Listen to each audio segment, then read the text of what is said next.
नमः शिवाय। स्वागत है दोस्तों आप सभी का आपके अपने चैनल जी जायसवाल यूट्यूब स्टोरी में। दोस्तों सावन के महीने में आज हम सुनेंगे श्रावण मास महात्म्य अध्याय 15 और 16। दोस्तों इस वीडियो में हम एक साथ 2 अध्याय सुनेंगे। पहले अध्याय में सुनेंगे सुपौधन षष्ठी व्रत तथा अर्क विवाह विधि के बारे में। सनत कुमार बोले, हे देवेश, मैंने नागों का यह आश्चर्यजनक पंचमी व्रत सुना लिया। अब आप बताएं कि षष्ठी तिथि में कौन सा व्रत होता है और उसकी विधि क्या है।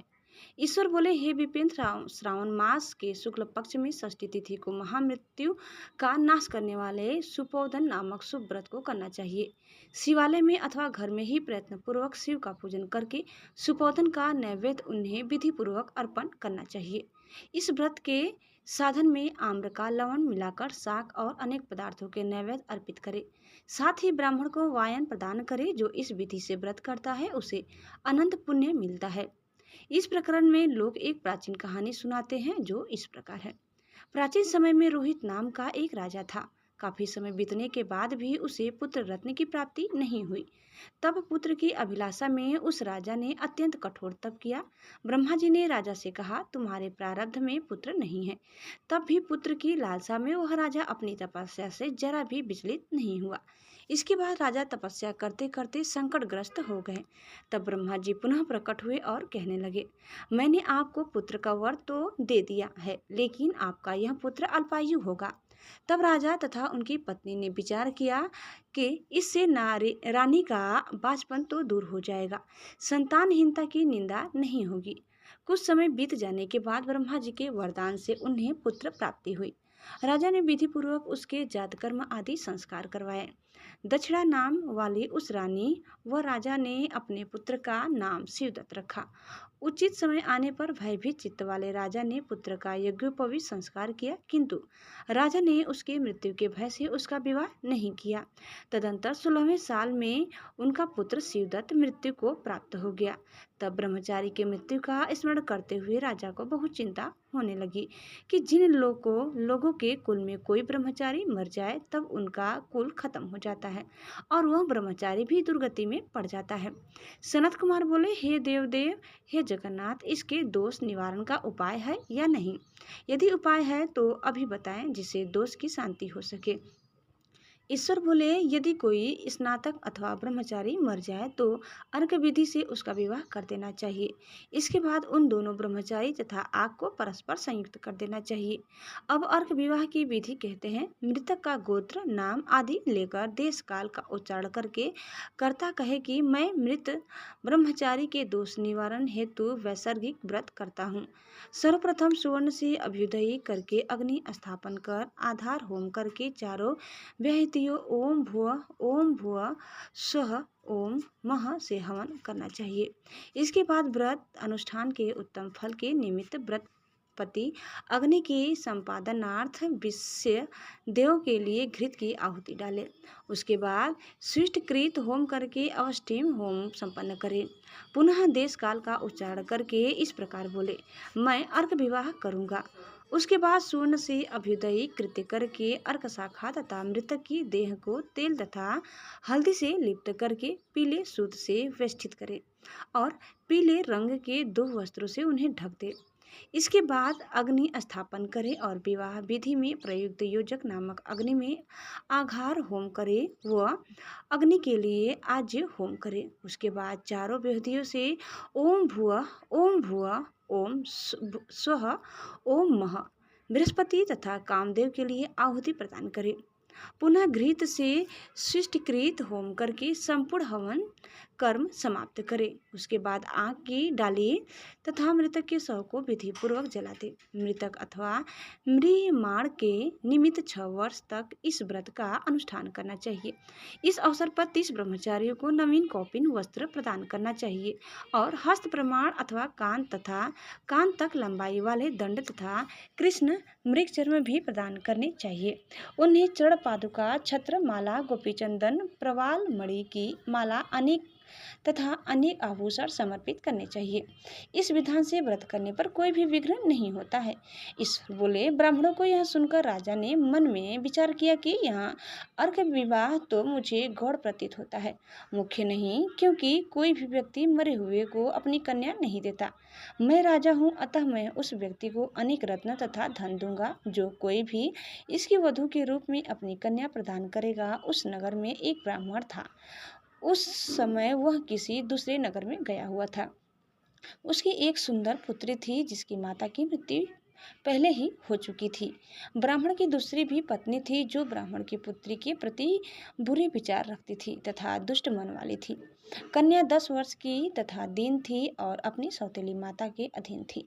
अतः सौतेली माता ने द्वेष तथा अत्यधिक धन के लालच में 1 लाख मुद्रा लेकर उस कन्या को मृतक राजकुमार के लिए दे दिया। कन्या को लेकर राजा के लोग नदी के तट पर शमशान भूमि में राजकुमार के पास ले गए और शव के साथ उसका विवाह कर दिया। इसके बाद विधान पूर्वक शव के साथ कन्या का योग करके जब वे जलाने की तैयारी करने लगे तब उस कन्या ने पूछा, हे सज्जनों, आप लोग यह क्या कर रहे हैं? तब वे सभी दुखित मन से कहने लगे कि हम लोग तुम्हारे इस पति को जला रहे हैं। इस पर भयभीत होकर बाल स्वभाव के कारण रोती हुई उस कन्या ने कहा, आप लोग मेरे पति को क्यों जला रहे हैं? मैं जलाने नहीं दूंगी। आप लोग सभी यहाँ से चले जाइए। मैं अकेले ही यहाँ बैठी रहूंगी और जब ये उठेंगे तब मैं अपने पति देव के साथ चली जाऊंगी। उसका हठ देखकर दया के कारण दीन चित्त वाले कुछ भाग्यवादी वृद्धजन कहने लगे, अहो, होनहार भी क्या होता है, इसे कोई भी नहीं जान सकता। दीनों की रक्षा करने वाले तथा कृपालु भगवान न जाने क्या करेंगे। सौत की पुत्री का भाव रखने के कारण सौतेली माता ने इस कन्या को बेचा है, अतः संभव है कि भगवान इसके रक्षक हो जाएं। अतः हम लोग इस कन्या को व इस शव को नहीं जला सकते। इसीलिए सभी को अच्छा लगे तो हम लोगों को यहाँ से चले जाना चाहिए। परस्पर ऐसा निश्चय करके वे सब अपने नगर को चले गए। बाल स्वभाव के कारण यह सब क्या है इसे ना जानती हुई भय से व्याकुल वह कन्या एकमात्र शिव तथा पार्वती का स्मरण करती रही। उस कन्या के स्मरण करने से सब कुछ जानने वाले तथा दया से पूर्ण हृदय वाले शिव पार्वती शीघ्र ही वहां आ गए। नंदी पर विराजमान उन तेज निधान शिव पार्वती को देखकर उन देवों का न जानती हुई भी उस कन्या ने पृथ्वी पर दंड की भांति पकड़कर प्रणाम किया।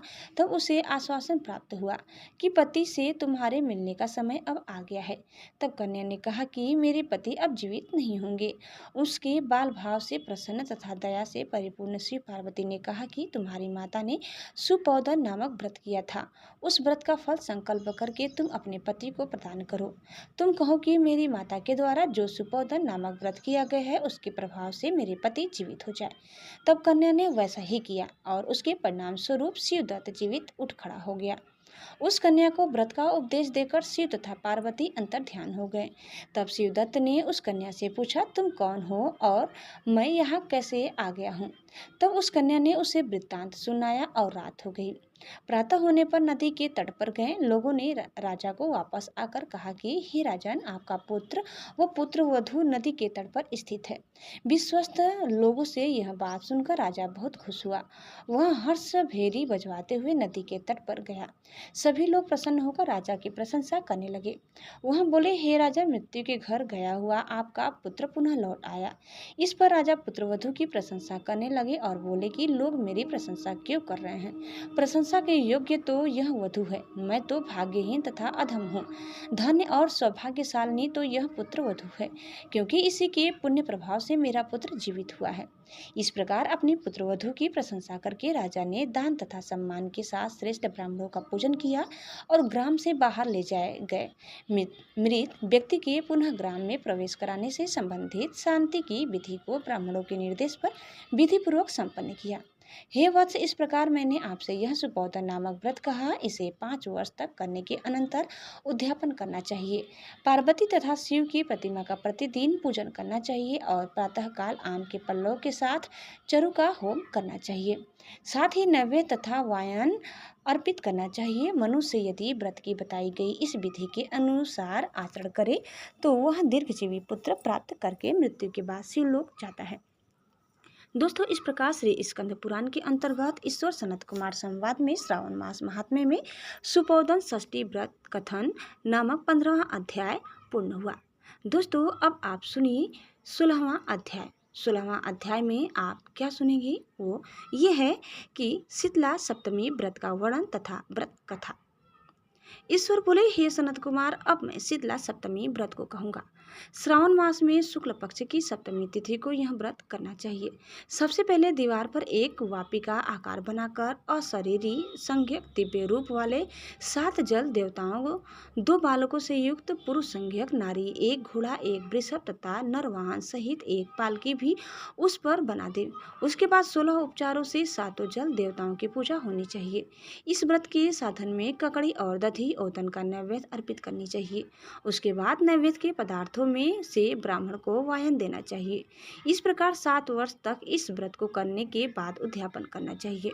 इस व्रत में प्रत्येक वर्ष 7 सुवासिनियों को भोजन कराना चाहिए। जल देवताओं की प्रतिमाएं एक सुवर्ण पात्र में रखकर बालकों सहित एक दिन पहले सायंकाल में भक्तिपूर्वक उनकी पूजा करनी चाहिए। प्रातःकाल पहले ग्रह होम करके देवताओं के निमित्त चरु से होम करना चाहिए।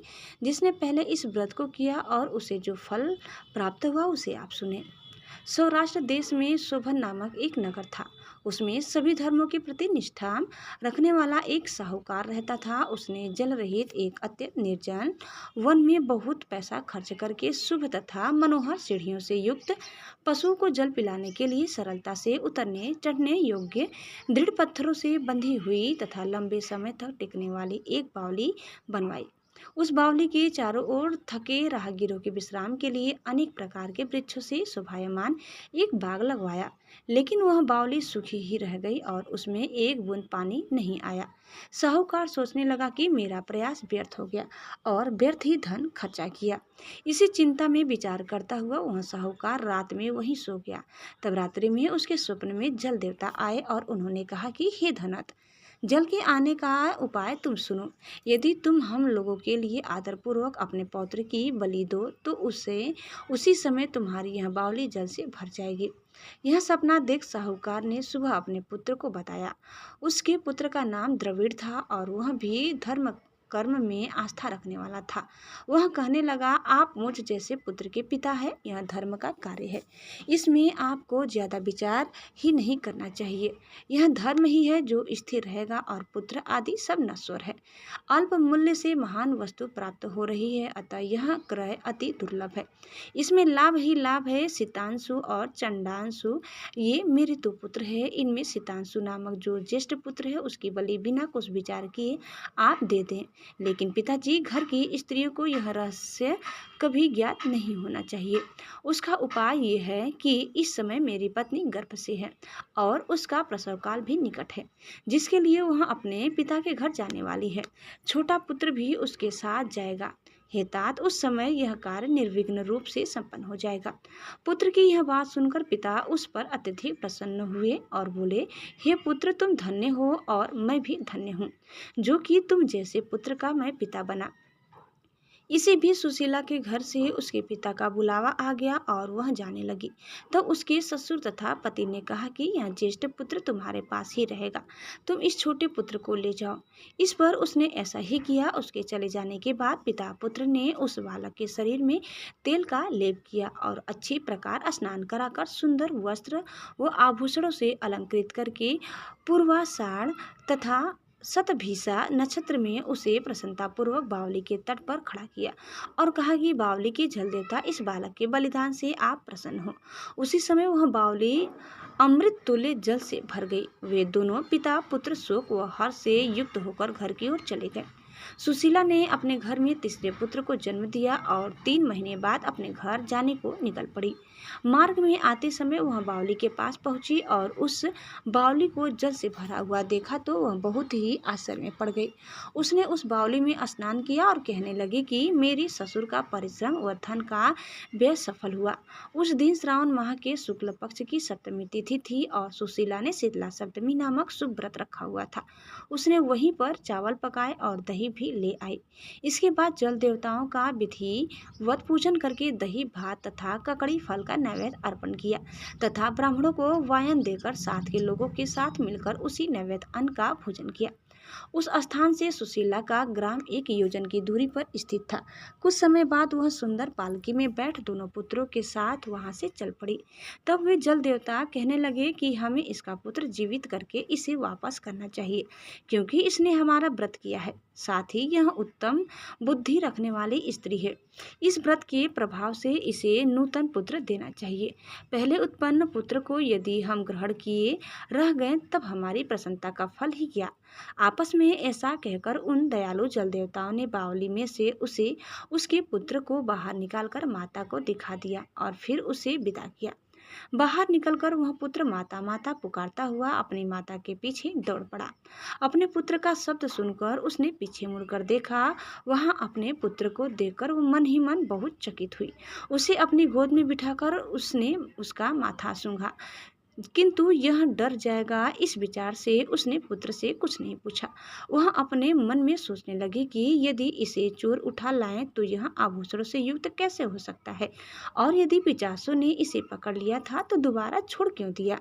घर में संबंधित जन तो चिंता के समुद्र में डूब गए होंगे। इस प्रकार सुशीला सोचती हुई वह नगर के द्वार पर आ गई। तब लोग कहने लगे कि सुशीला आई है। यह सुनकर वे पिता पुत्र अत्यंत चिंता में पड़ गए कि वह ना जाने क्या कहेगी और उसके पुत्र के बारे में हम क्या जवाब देंगे। इसी बीच वह तीनों पुत्रों के साथ आ गई। तब ज्येष्ठ बालक को देखकर सुशीला के ससुर तथा पति घोर आश्चर्य में पड़ गए और साथ ही बहुत आनंदित भी हुए। वे कहने लगे, हे शुचिस्मिते, तुमने कौन सा पुण्य कर्म किया अथवा व्रत किया था। हे भामिनी, तुम पति व्रता हो, धन्य हो और पुण्यवती हो। इस शिशु को मरे हुए 2 माह बीत चुके हैं और तुमने इसे फिर से प्राप्त कर लिया और वह बावली भी जल से परिपूर्ण है। तुम एक पुत्र के साथ अपने पिता के घर गई थी, लेकिन वापस तीनों पुत्रों के साथ आई हो। हे शुभ्रू, तुमने तो कुल का उद्धार कर दिया। हे शुभानने, मैं तुम्हारी कितनी प्रशंसा करूं। इस प्रकार ससुर ने उसकी प्रशंसा की। पति ने उसे प्रेम पूर्वक देखा और सास ने उसे आनंदित किया। उसके बाद उसने मार्ग के पुण्य का समस्त वृत्तांत सुनाया। अंत में उन सभी ने मनवांछित सुखों का उपभोग करके बहुत आनंद प्राप्त किया। हे वत्स, मैंने इस शीतला सप्तमी व्रत को आपसे कह दिया है। इस व्रत में दधी, ओदन, शीतल, ककड़ी का फल शीतल और बावली का जल भी शीतल होता है तथा इसके देवता भी शीतल होते हैं। अतः शीतला सप्तमी का व्रत करने वाले तीनों प्रकार के तापों के संताप से शीतल हो जाते हैं। इसी कारण से यह सप्तमी शीतला सप्तमी इस यथार्थ नाम वाली है। दोस्तों, इस प्रकार से स्कंद पुराण के अंतर्गत ईश्वर सनत कुमार संवाद में श्रावण मास महात्म्य में शीतला सप्तमी व्रत कथन नामक 16वां अध्याय पूर्ण हुआ। दोस्तों, उम्मीद करते हैं कि आपको हमारी आज की यह कथा जरूर पसंद आई होगी। कैसी लगी कमेंट करके बताइए। चैनल में नए हैं तो प्लीज़ लाइक, शेयर और सब्सक्राइब करना न भूलें। धन्यवाद। ओम नमः शिवाय। हर हर महादेव। जय माँ शीतला।